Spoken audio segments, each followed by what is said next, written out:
The laughter around the table was like music, a warm and happy melody for my 30th birthday. The restaurant was beautiful, with low, golden lights that made everything sparkle. The heavy white tablecloth was covered in plates of delicious food, and the clinking of wine glasses punctuated the happy chatter. My husband, Ethan, sat beside me, his hand resting warmly on my knee. He had planned everything, from the private booth to the expensive champagne chilling in a silver bucket. He was perfect. Our life was perfect. And a toast, Ethan said, his voice rising above the noise. He stood up, holding his glass high. Everyone at the table, his parents, my sister-in-law Beatrice, quieted down and looked at him. His smile was dazzling, the kind that always made my heart feel full. "To my beautiful wife, Amelia," he began, his eyes locked on mine. "She is kinder than anyone I know, smarter than she gives herself credit for, and the center of my entire world. Happy 30th birthday, my love. May all our years be as perfect as this moment." My eyes filled with happy tears, the words wrapped around me like a warm blanket. Everyone echoed, "To Amelia!" and raised their glasses. I lifted mine, my cheeks flushed with love and happiness, and was about to take a sip of the deep red wine. That's when I felt it. A whisper of movement beside me. A young waitress, her hair pulled back in a tight bun, was leaning in to place a small dish of olives on the table. Her name tag read Nina. She was so quiet, so professional, I barely noticed her. But as she set the dish down, her arm brushed mine, and her cold fingers pressed a small, folded napkin into my palm. It was so quick, so secret, I thought I might have imagined it. But the napkin was there, a small square of paper hidden in my hand. Nina didn't look at me. She just straightened up and moved away from the table, her face pale and her eyes wide with what looked like pure fear. My heart gave a little thump of confusion. Maybe she dropped it? A joke from one of my friends, perhaps? While Ethan started telling a funny story about our honeymoon, I slowly unfolded the napkin under the table, hidden from view. The writing inside was messy, scrawled in blue pen as if by a shaking hand. It wasn't a joke. It wasn't a happy birthday message. It was just 3 simple words. Asterisk, don't drink that. Asterisk. The happy music of the restaurant suddenly faded away, replaced by a loud buzzing in my ears. The air, which had been warm and filled with the smell of good food, now felt thick and cold. My blood didn't just run cold, it turned to ice in my veins. I stared at the words, my mind refusing to understand them. Asterisk, don't drink that. Asterisk, it had to be a mistake. A silly, cruel prank. I slowly lifted my head, my hand trembling under the table. I looked at the smiling faces around me. Ethan's parents were laughing at his story. Ethan himself was beaming, the perfect, loving husband. Then my eyes landed on my sister-in-law, Beatrice. She was watching me. Her smile was bright, but it didn't quite reach her eyes. There was something sharp and cold in her gaze, a look that said she was enjoying a secret I wasn't part of. My gaze dropped to the wine glass in front of me. The rich, dark liquid swirled innocently. It was the same wine everyone was drinking. What could possibly be wrong with it? My mind was screaming. Asterisk. This is crazy. You're being paranoid. It's your birthday. Asterisk. But I couldn't shake the image of Nina's terrified face. I couldn't ignore the cold dread coiling in my stomach. I had no time to think, no time to reason. I had to act. A wild idea, born from pure animal instinct, flashed in my mind. I forced a smile onto my face, a smile that felt brittle and fake. I raised my glass again, stopping Ethan mid-story. "Actually," I said, my voice surprisingly steady, "I'd like to make one more toast. To family, to all of us being here together. It means the world to me." They all smiled, pleased by the sentiment. "To family!" they chorused, lifting their glasses once more. In that small, perfect moment of distraction, as everyone's glasses moved through the air, my hand shot out. It was a quick, smooth movement. I clinked my glass against Beatrice's, and in that split second, I switched them. I placed her full glass in front of me and my full glass in front of her. No one noticed. The motion was lost in the happy shuffle of the toast. I took a tiny fake sip from my new glass from Beatrice's glass and set it down. My heart was pounding so hard against my ribs, I thought it might break. Asterisk, I'm losing my mind. Asterisk, I thought. Asterisk, I just did something completely insane.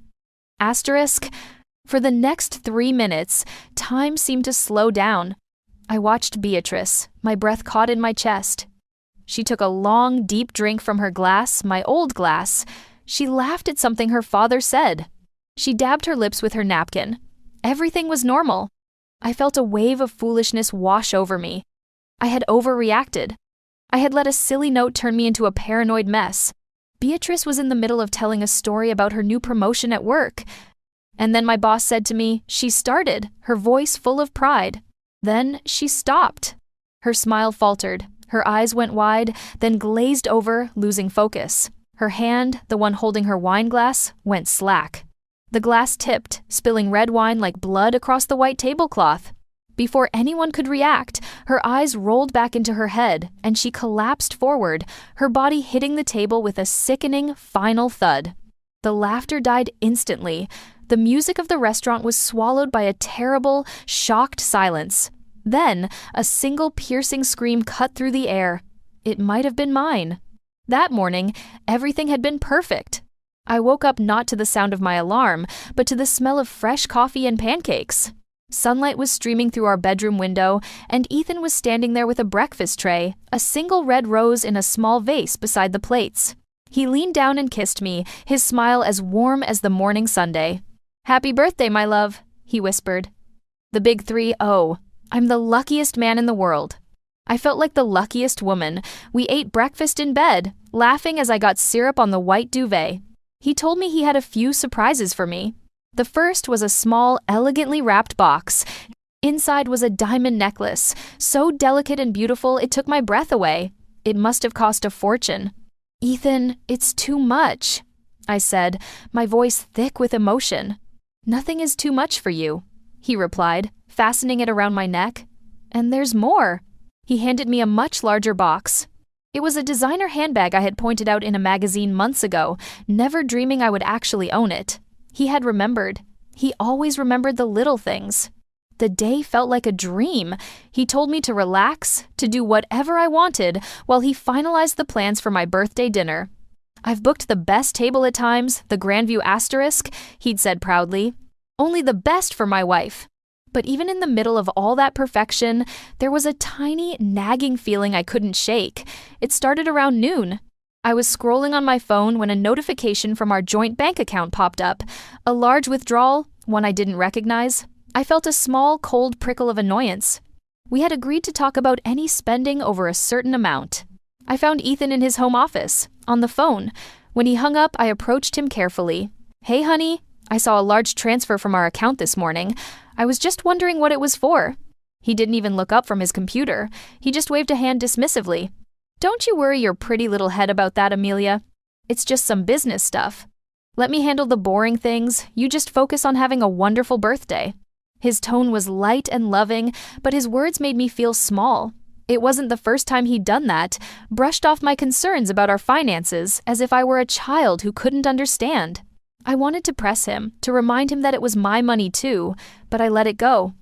I didn't want to ruin the perfect day he had planned. Later that afternoon, Beatrice called.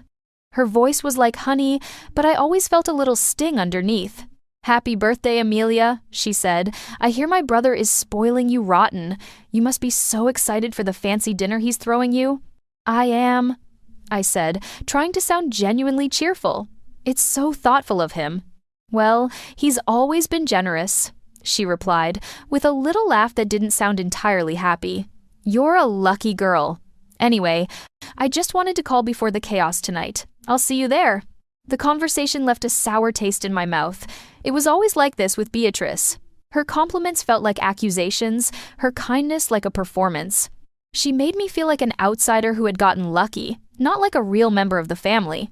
As evening approached, I put on the new silk dress Ethan had bought me.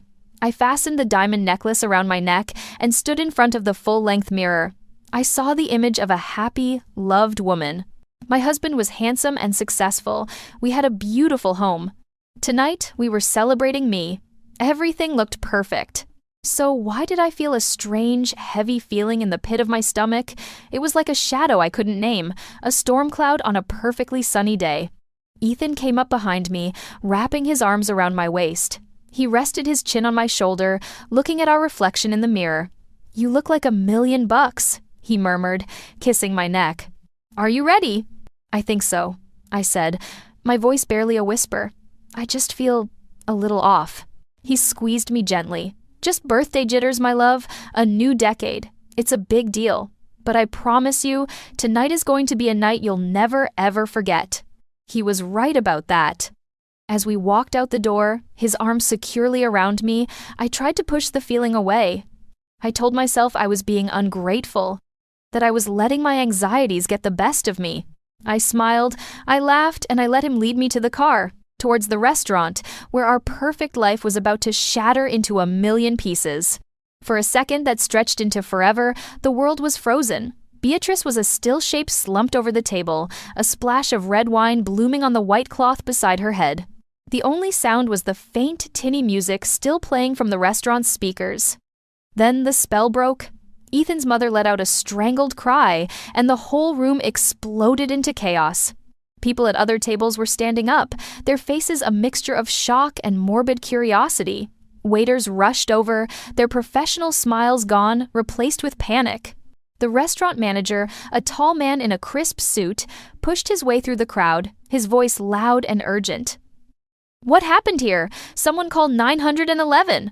Through it all, Ethan was strangely calm. It was as if a switch had been flipped inside him. The warm, loving husband I knew just moments ago was gone. In his place was a man of cool, terrifying efficiency. He was on his feet instantly, gently pushing his hysterical mother back into her chair. "It's okay, Mom. It's okay," he said, his voice low and steady, cutting through the noise. "She's done this before. Beatrice has a rare medical condition. She faints sometimes when she's overexcited." He turned to the manager, his face a mask of worried authority. "My sister has a history of these spells. We have it under control. The ambulance is on its way, but please, try to give us some space." His words were so convincing, so full of calm assurance, that the panic in the room began to subside. He was managing the chaos, shaping it into a story that made sense. A story that wasn't true. While everyone's attention was on Ethan and Beatrice, my mind was a whirlwind. The note. The switched glasses. The lie Ethan was now telling with a perfectly straight face. My gaze darted across the restaurant, desperately searching for the one person who might understand. I found her. Nina, the waitress, was standing near the entrance to the kitchen, half hidden behind a large plant. She wasn't looking at Beatrice. She was staring directly at me. Her eyes were wide with terror, but there was something else in them, too, a warning, a silent plea. Then, as quickly as I saw her, she vanished, slipping back through the swinging kitchen doors. She was gone. The sight of her confirmed it. This wasn't a nightmare. It wasn't my imagination. It was real. My eyes snapped back to the table, to the wine glass sitting in front of Beatrice's empty place. My wine glass. The one meant for me. It was evidence. It was the only real thing in this sudden, dizzying world of lies. As if he could read my mind, Ethan turned to me. His face softened, the loving husband returning for a moment. "Amelia, honey, you're in shock. Let me get this out of the way," he said, reaching for the glass. "I'll get you some water." "No," I said, my voice coming out as a sharp, sudden croak. Before he could touch it, my hand shot out and grabbed the stem of the glass. I clutched it so tightly my knuckles turned white. He stopped, his hand hovering in the air. For a split second, our eyes met, and in that moment, I saw a flicker of something cold and hard in his gaze. It was a look I had never seen before, and it terrified me. He was not just trying to be helpful, he was trying to remove the proof. "Amelia, let it go," he said softly, his voice a gentle command. "I'm not thirsty," I managed to say, my grip tightening. The paramedics arrived then, a blur of blue uniforms and efficiency, breaking our silent standoff. They worked quickly, checking Beatrice's pulse, shining a light in her eyes, and carefully lifting her onto a stretcher. The whole time, Ethan was right beside them, answering their questions with the same calm, rehearsed story about a pre-existing condition. As they wheeled Beatrice out of the restaurant, a hush fell over our family. We were all standing now, ready to follow them to the hospital. Ethan came to my side and put his arm around my shoulders, pulling me into his side. "We should go, honey," he whispered into my ear, his breath warm against my skin. "We need to be there for her." His words were kind, the words of a concerned husband, but his touch was all wrong. His grip wasn't comforting, it was possessive, almost painfully tight. His fingers dug into my shoulder, a silent, menacing pressure. And in that moment, I understood with chilling clarity. He wasn't worried about his sister, he was worried about me. This wasn't concern, this was control. The hospital waiting room was cold and sterile, smelling of antiseptic and anxiety. The minutes crawled by, each one feeling like an hour. Ethan's parents were huddled together on a plastic chair, his mother weeping softly while his father stared blankly at the floor. Ethan paced back and forth, his phone pressed to his ear as he spoke in low, urgent tones, updating other family members. He was the perfect son, the perfect brother, the picture of a man holding his family together in a crisis. But every time his eyes met mine, I saw that same cold flicker from the restaurant, a silent warning that made my skin crawl. I sat alone, clutching my purse to my chest, the folded napkin from the waitress tucked safely inside, feeling like I was on a different planet from the rest of them. Finally, a doctor in blue scrubs entered the room, his face serious. "Mr. and Mrs. Hayes?" he asked, looking at Ethan's parents. "Your daughter is stable, but she's not waking up. We've run some tests." Everyone stood up, bracing for the news. "This wasn't a fainting spell," the doctor said, his voice gentle but firm. "Her toxicology report came back. We found a powerful, fast-acting sedative in her system, a very high dose. We've had to notify the police." The words hung in the air, heavy and poisonous. A sedative. Not a medical condition. Not an accident. My heart hammered against my ribs. It was proof. I wasn't crazy. Ethan was the first to react. His face hardened with a look of shocked disbelief. "A sedative? That's impossible. Who would do something like that to my sister?" His voice was filled with outrage, but I could see his eyes darting towards me for a fraction of a second. It wasn't long before a police officer arrived. He introduced himself as Detective Grant, a tired-looking man with kind eyes, but a weary expression that suggested he'd seen it all. He took us into a small, private room, one by one, to ask questions. When it was my turn, I felt a surge of desperate hope. Finally, someone who would listen. Someone who would believe me. I sat across from him at a small table, my hands trembling as I pulled the crumpled napkin from my purse. "It was meant for me," I began, my voice shaking. "The drink, it was mine. A waitress. Her name was Nina. She slipped me this note." I pushed the napkin across the table towards him. "It says, 'Don't drink that.'" So I didn't. On instinct, I switched my glass with Beatrice's. The story tumbled out of me in a frantic, jumbled mess. I explained the toast, the quick switch, the look in Nina's eyes.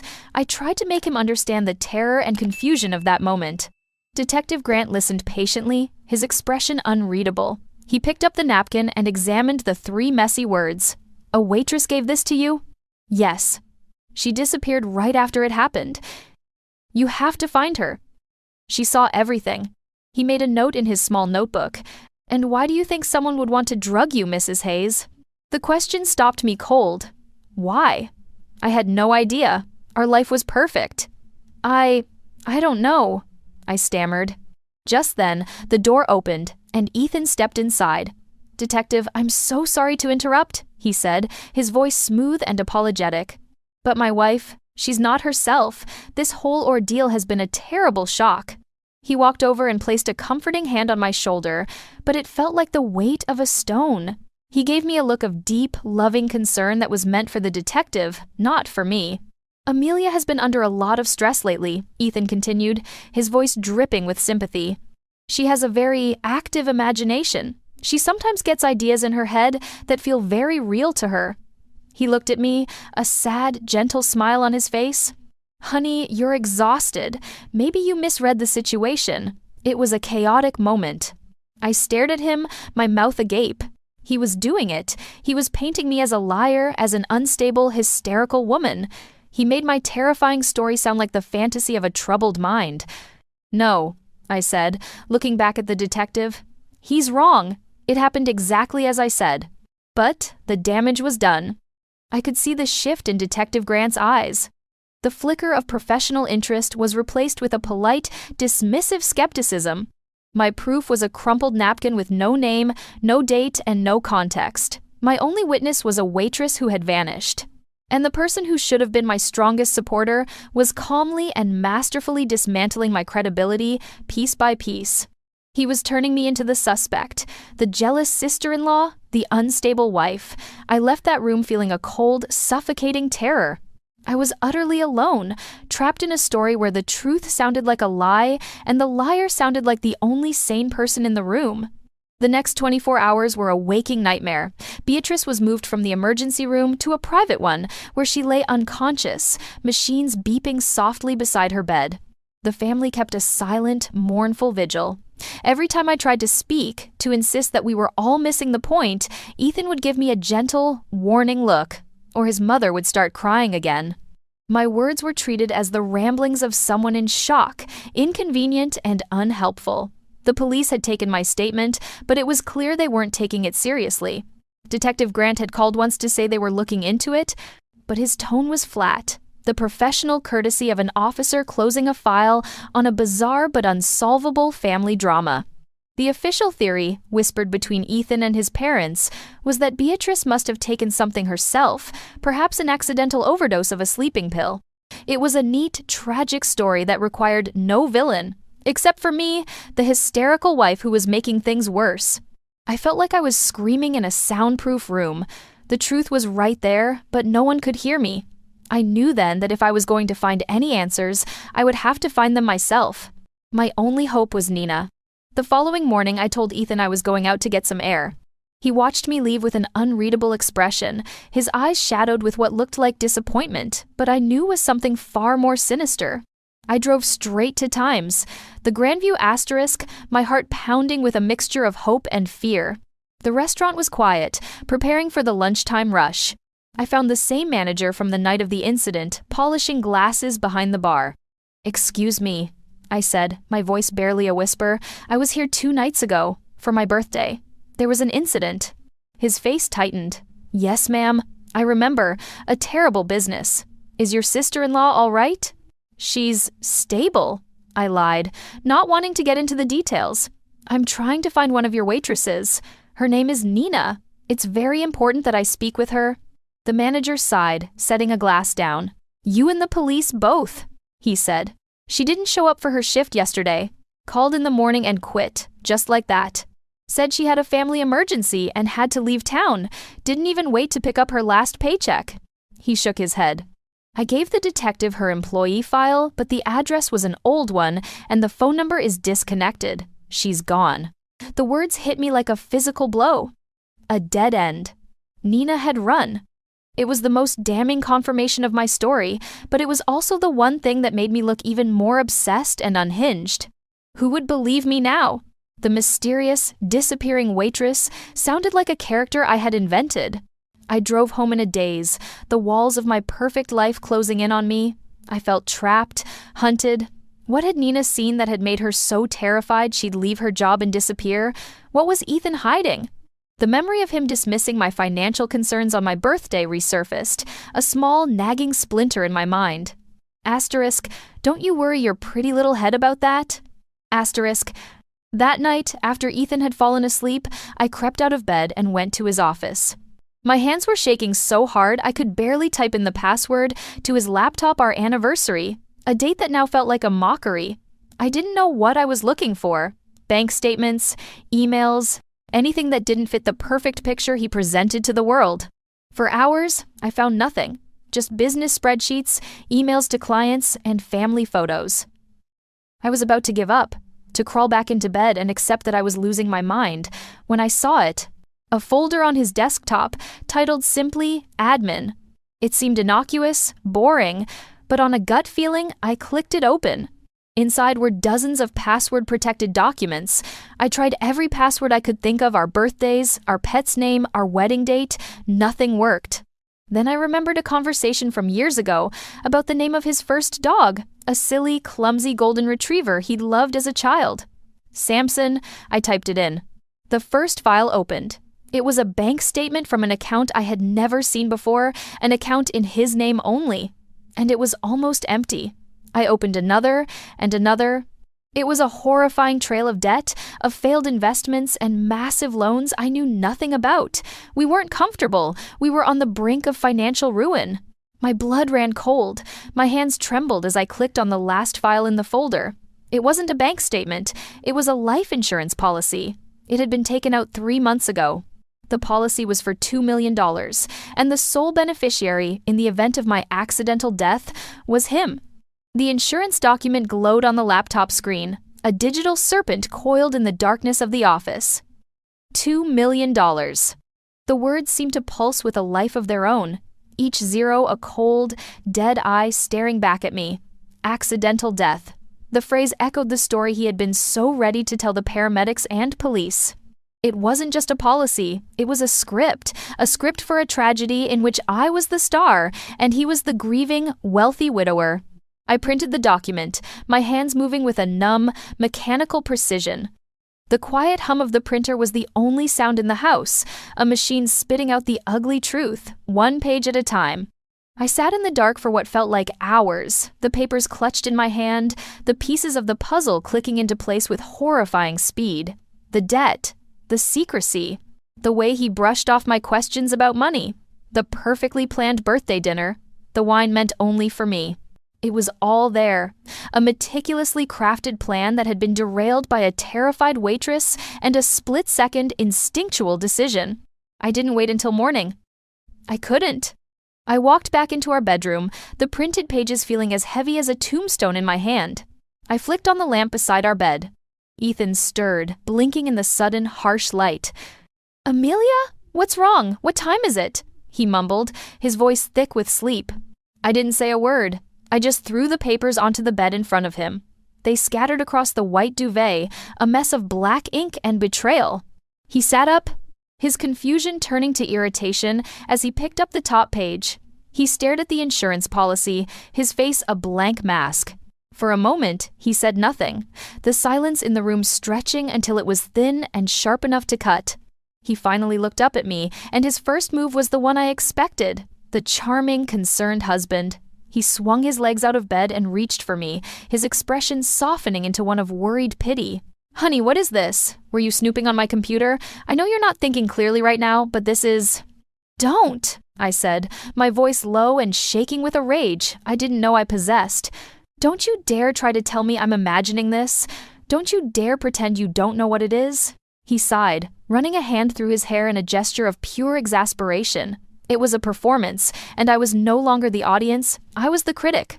"Amelia, you're being hysterical. A life insurance policy is a normal thing for a husband to have for his wife. It's about protecting you, protecting our future." "Our future?" I laughed, a bitter, broken sound. "There is no future. I saw the other files, Ethan, the secret bank accounts, the debt. We're broke, aren't we? And this was your way out. My accidental death was your $2 million escape plan." The moment the words left my mouth, I saw it. The mask didn't just slip, it shattered. The charming, loving man I had married dissolved before my eyes, and in his place was a stranger, a man with cold, dead eyes and a mouth twisted into a snarl. "You have no idea what you're talking about?" he hissed, his voice dropping to a menacing whisper. He stood up, and for the first time in our marriage, I felt a real physical fear of him. He was bigger, stronger. The bedroom suddenly felt like a cage. "I know everything," I shot back, refusing to let him see my fear.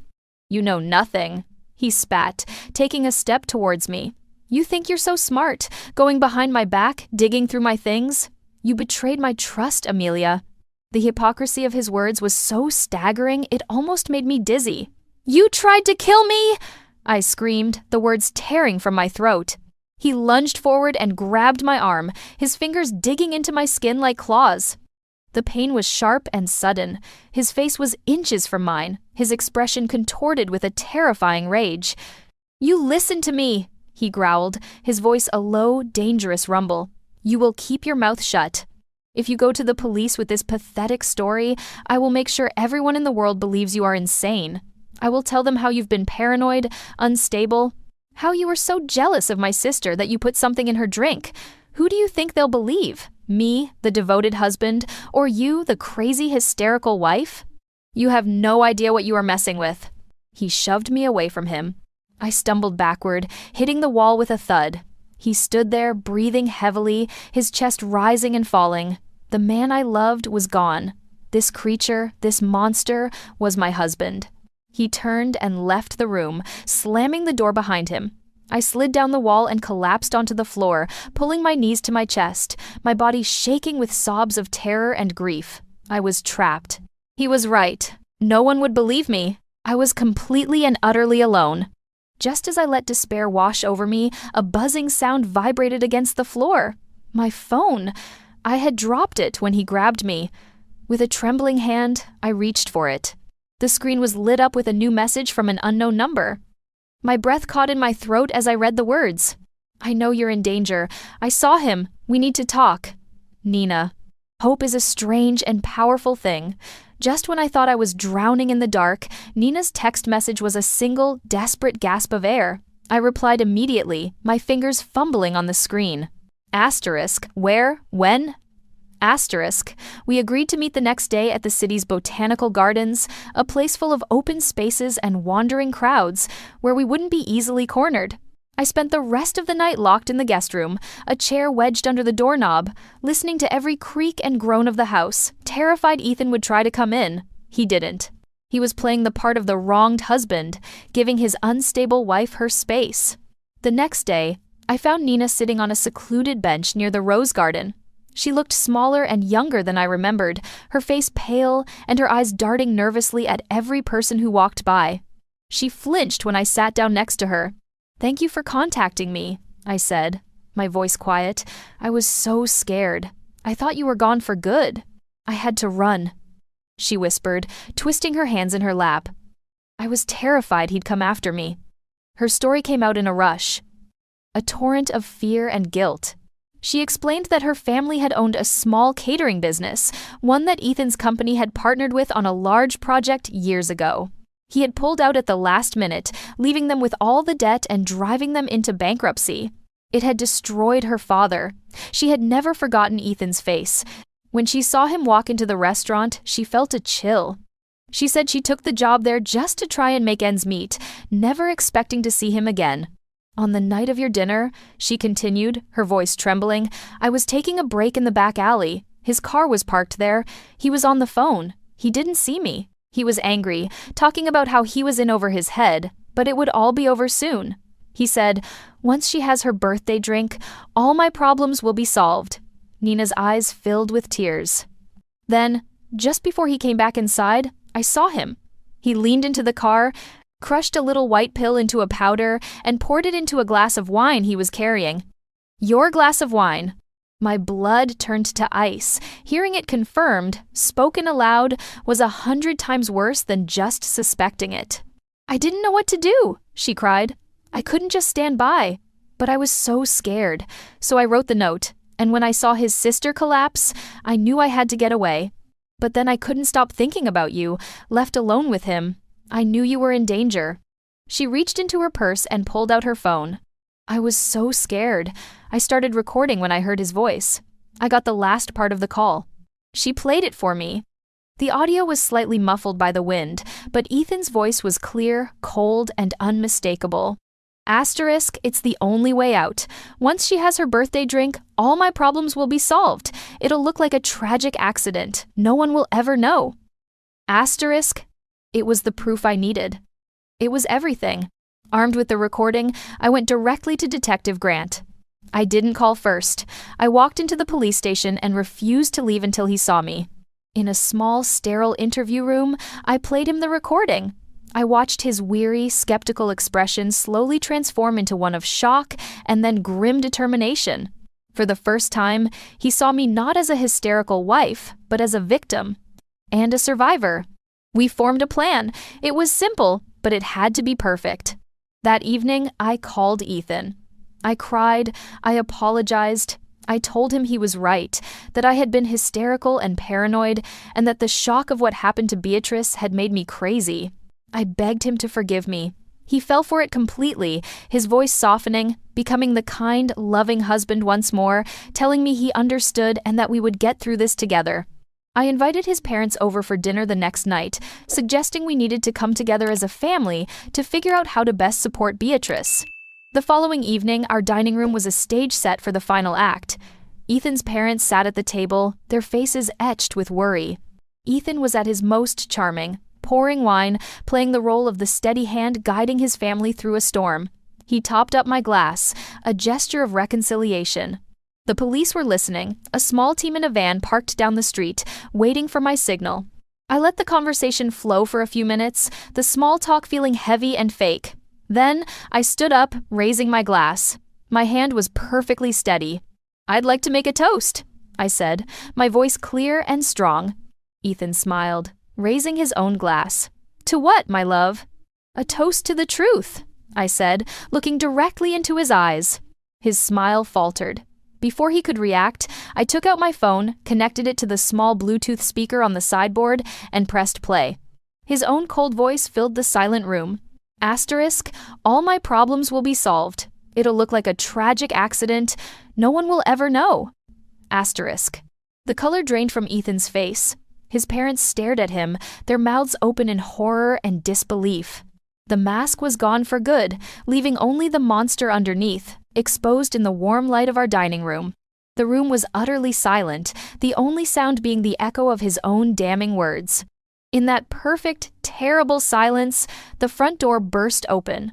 Detective Grant and 2 uniformed officers stepped inside. Ethan didn't run. He didn't fight. He just stood there, defeated, as the truth, a force more powerful than any of his lies, finally cornered him. As they snapped the handcuffs around his wrists, I stood tall, the wine glass still in my hand. I had not only survived his perfect plan, I had ended it. And I was finally, truly free.